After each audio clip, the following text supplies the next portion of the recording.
ఈ సంధ్య థియేటర్ ఇన్సిడెంట్‌లోని మొత్తం ఎవరెవరినైతే ఏ1 నుంచి మొత్తం పెట్టినారో అందరిని గూడా రిలీజ్ జేయడం కూడా జరిగింది. Including Allu Arjun.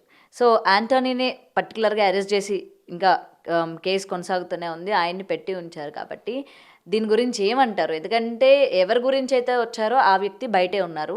And theatre arrest చేసిన వ్యక్తులు థియేటర్ మేనేజ్‌మెంట్‌ని అరెస్ట్ చేశారు. వాళ్ళని గూడా రిలీజ్ చేసేశారు. ఆ రోజు అల్లు అర్జున్ రిలీజ్ చేసిన రోజే. సో, ముఖ్యంగా ఇప్పుడు బౌన్సర్‌ని అరెస్ట్ చేసి ఇప్పుడు మీరన్నారు కదా! 2 డేస్ అయిపోతుందా ఆయన్ని అవునవును. అరెస్ట్ చేసి? మొన్నెప్పుడు అరెస్ట్ చేశారు? మొన్నెప్పుడు అరెస్ట్ చేశారని తెలిసింది. హ్మ్. ఇప్పటికి కూడా మాకు ఆంతోని కాంటాక్ట్‌లో లేడు. ఒకసారి వాళ్ళ ఇంటి దగ్గరకు పోయి చూసేసి వస్తాము. దాని తర్వాత ఏం చేయాలనేది ఆలోచిస్తాం. మా వాడిది తప్పు ఉంటే కంపల్సరీ ఏదైతే చర్యలు తీసుకోవాలో అది తీసుకోవచ్చు. తప్పు లేనప్పుడు పిచ్చుక మీద బ్రహ్మాస్త్రం లాగా మావాడి మీద చిన్నపానం మాది అంతా ఏముంది 1000-1500కి పని చేసుకునేటోళ్ళ కోసం మా మీద అంత పెద్ద ఇబ్బంది పెడితే మేము ఏమైపోతాం?